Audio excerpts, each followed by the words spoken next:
My name is Olivia Johnson, and I'm 36 years old. I have a husband who is 3 years older than me and a son in elementary school. 5 years ago, my husband had an accident that left him paralyzed from the waist down. My husband, who was once the best salesman in his department, had no choice but to quit his job. For him, losing his job was the hardest thing to accept. To escape from reality, my husband started lashing out at my son and me over trivial things. We had days where he would snap back to reality only after seeing our son cry. Once I got the hang of dealing with my husband and told my son to avoid his dad as much as possible when I wasn't around, the outbursts decreased. That's when I started working full-time. Even so, it was impossible for me just starting a new job to earn as much as my husband used to. So I started to take up extra shifts to increase our income a bit. While it left me no time to rest, I worked relentlessly, thinking it was for the sake of my family. Perhaps because of that, I failed to notice the changes in myself. I only realized it when a friend from high school whom I hadn't seen in a long time pointed it out. Looking at me, she said, "You've changed a lot." I could tell from her expression that it wasn't meant as a compliment. We've always been honest with each other. Even so, she seemed at a loss for words. I was curious, so I asked her, "Have I changed that much?" "Don't worry, I won't get mad. Just tell me honestly." Upon hearing my request, she spoke without hesitation. "Okay, if you say so. You've changed so much, it's like you're a different person. You look extremely tired, and your plain style and makeup are something the old Olivia would never wear. You look like you've aged by at least 10 years. Even though I'd asked for honesty, her words hit me pretty hard. But I couldn't deny it. I'm definitely not the person I used to be. When I was in my 20s, I was always checking out the latest fashion and makeup trends. Now I focus only on choosing functional, safe colors and don't even keep up with the latest trends. However, even after realizing this, I just don't have the luxury to enjoy fashion as I used to. Though I felt somewhat pessimistic, I reminded myself, this is only for now. In a few weeks, our multi-generational home will be completed. The plan is for my family and my in-laws to live there. My in-laws suggested this to help lighten my load a bit. I felt bad, but I took them up on their offer. My husband was all for it too. Ever since we decided on the multi-generational home, my husband's been in high spirits. He, who is usually quiet and hard to read, has been starting conversations with me and our son more often lately. Our son, not used to his dad talking to him, seems confused but also a bit happy. At one point, my husband would yell at our son for unreasonable reasons.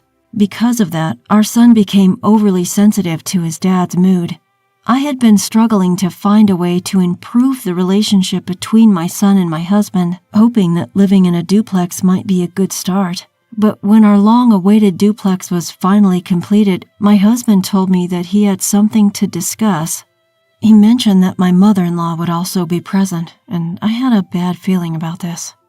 Despite my apprehension, my husband began to speak with a smile on his face. "I can finally tell you, Olivia. I was advised to keep silent until the duplex was finished, but I've been looking forward to this day." I was puzzled, not quite grasping what he was trying to convey. Then, with a casual tone, as if he were talking about today's weather, he said, "Olivia, let's get a divorce, and from now on, let's lead separate lives." It took me a few minutes to comprehend my husband's words. However, it seemed he took my silence as an agreement and triumphantly spread a divorce paper on the table. The document looked legitimate, with signatures from both him and my in-laws. Unable to accept the reality, I looked up, thinking it might be some kind of distasteful prank. But my husband's expression instantly crumbled that thought. I felt a determined resolve in his eyes, a promise to absolutely divorce me. I instinctively turned to my mother-in-law for support, but with an unreadable expression, she simply said, "Sign the paper." I felt betrayed. I thought things were going well with both my husband and my mother-in-law, but perhaps it was only me. Tears welled up as I bit my lower lip and looked down. Meanwhile, my husband continued to speak. "You can take our son, Olivia. He would be happier. Besides, with my health condition, it's impossible for me to take care of him." I cut him off. "Hold on. I never agreed on getting a divorce. You never said anything about this. You can't just decide all this on your own." I voiced my displeasure during the brief silence. "First off, what do you plan to do without me? Do you realize how much I've supported you?" As soon as my husband heard these words, his expression changed. His face turned red and he glared at me, yelling, "That's what I can't stand about you. Your self-righteous way of talking. I didn't choose to be like this, yet you always look worn out, acting as if you're the only one suffering. I felt blamed every time. I'm fed up with you and your victim complex." I lost my words hearing the true feelings of my husband. I couldn't hold back my tears anymore. Seeing me crying, my husband looked annoyed and said, "See, you always play the victim, right, Mom? You'd agree that a wife like her who can't even respect her husband isn't suitable for me, right? Don't worry, my new partner is young and beautiful, and I'm sure you'll like her." His words hit me like a punch to the gut. I finally understood the real reason why my husband wanted a divorce. He was having an affair, and he was trying to get rid of me, the obstacle to be with his mistress. I never thought my husband would cheat on me. Not because of his personality, but because I thought there was no chance for him to meet someone else. But I was wrong. He told me how he met his mistress. He met his lover online, and through texting each other every day, they developed feelings and fell in love. Because I only use my phone for minimal communication, learning about this whole online dating thing was bewildering. Looking back, my husband had been glued to his phone recently. Moreover, my husband, engrossed in his phone, seemed to be in an exceptionally good mood. Oblivious to my husband's affair, I would think to myself, "It's nice to see him in a good mood today." Yet for all I know, he may have been secretly inviting that woman over to our place when I wasn't around. Just the thought of it was enough to make my blood boil. Despite our arguments, I had never once considered leaving him before. But now, after hearing his true feelings, I just couldn't imagine being with him any longer. Even if he took back his words and said, "I don't want a divorce after all," I was now determined to leave him. As I made this decision, I heard a loud slap. Startled, I looked up to see my mother-in-law, her face twisted in an expression I had never seen before. My husband's cheek bore a red handprint. Realizing she had slapped him, I was taken aback. I would never have expected my mother-in-law to lay a hand on her son.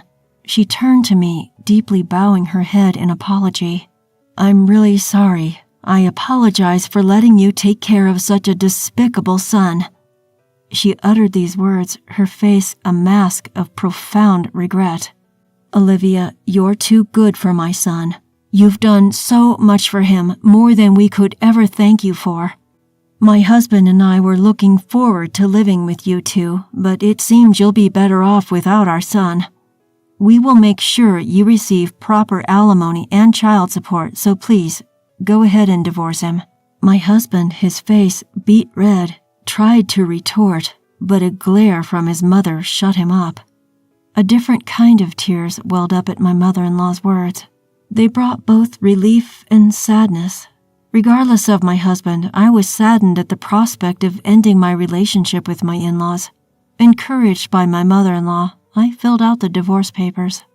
And just like that, my husband and I became strangers. After parting with my husband, I returned to my parents' house with my son. My parents said it was fine to stay with them until things settled down, so I decided to take them up on their offer. I planned to continue working as before, but discussed reducing my workload with my boss. I was considering changing jobs if needed, but my boss agreed to accommodate me without hesitation. To be honest, it took me by surprise. Apparently, my boss had been worried about my excessive workload for a while now. With a wry smile, he said, "I was actually worried you might collapse one day, but knowing your situation at home, I didn't say anything." Feeling guilty, I bowed my head and apologized to my boss for causing him concern. He quickly shook his head, saying, No, it's just me worrying too much. But thinking about it, it's good that you left your ex-husband," and laughed. His words brought a smile to my face, and I nodded in agreement. I also told my coworkers about my divorce. I thought it would be better to let everyone know since I was reducing my workload. I was anxious about their reaction, but when I honestly told them the reason for my divorce, they threw a party for me. I was taken aback by this, but it was a relief that the atmosphere didn't become serious. Although I had awful luck with men, I had the best colleagues at my workplace. By the time all the paperwork had settled, I took our son and left my parents' home. We chose a small apartment as our new home. It was a far cry from the spacious house we were supposed to be living in, but our son didn't show any discontent. Perhaps because he no longer had to worry about his father, he became more vocal about his opinions and his demeanor brightened. It was a change that made me truly appreciate our separation from my ex-husband. The effects of the separation were apparent in me too. By the time I'd finished unpacking after the move, a friend came to visit and celebrate our new home. The last time we met, she was concerned of my well-being, but when she saw me today, she laughed and said that I looked younger than ever. I couldn't help but laugh along.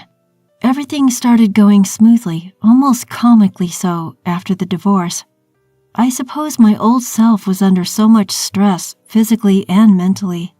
Now I realized I was merely a maid for my ex-husband back then. I still can't forgive my ex-husband, and I don't want to see him, but I do meet my in-laws once a month now. A while ago, my son got a fever, but I absolutely couldn't take a day off of work that day. And to make matters worse, my parents weren't available either. Out of desperation, I reached out to my in-laws. They immediately came over to take care of my son. We used to barely communicate due to the situation with my ex-husband, but since that day, we make sure to meet at least once a month. They thanked me for letting them see their grandson, but I was grateful that they still loved my son. Even after the divorce, my son occasionally mentioned his grandparents.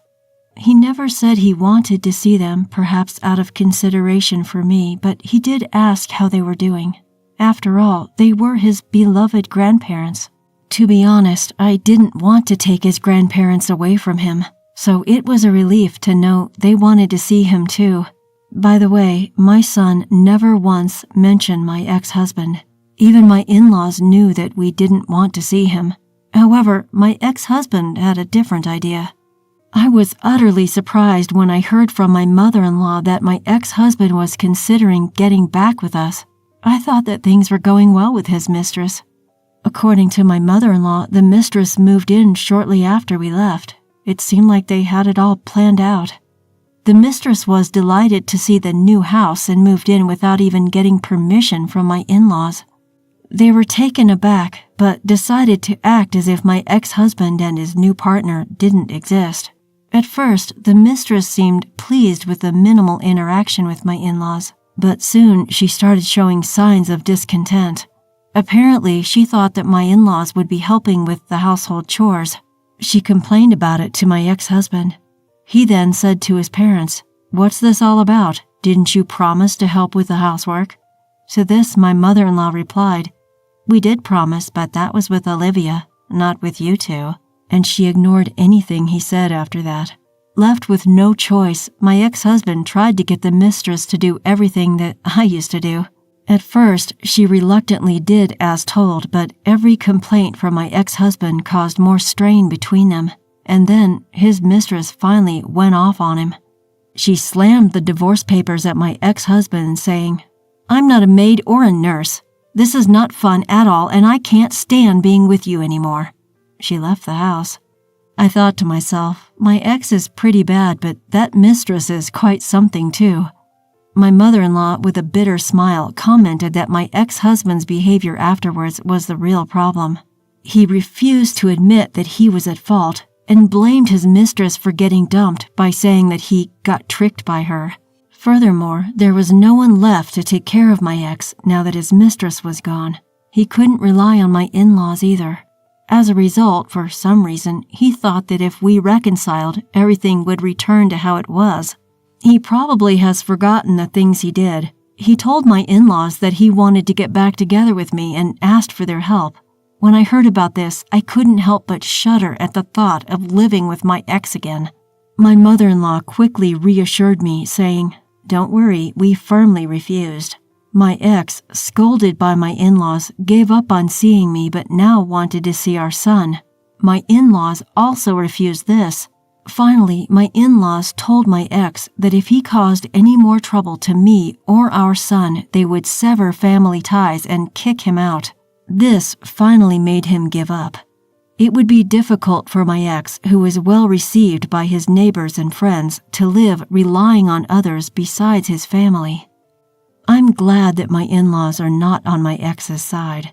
From now on, I plan to make good use of my past experiences and do my best without pushing myself too hard. I also want to cherish the time with my son, make lots of memories that we couldn't before.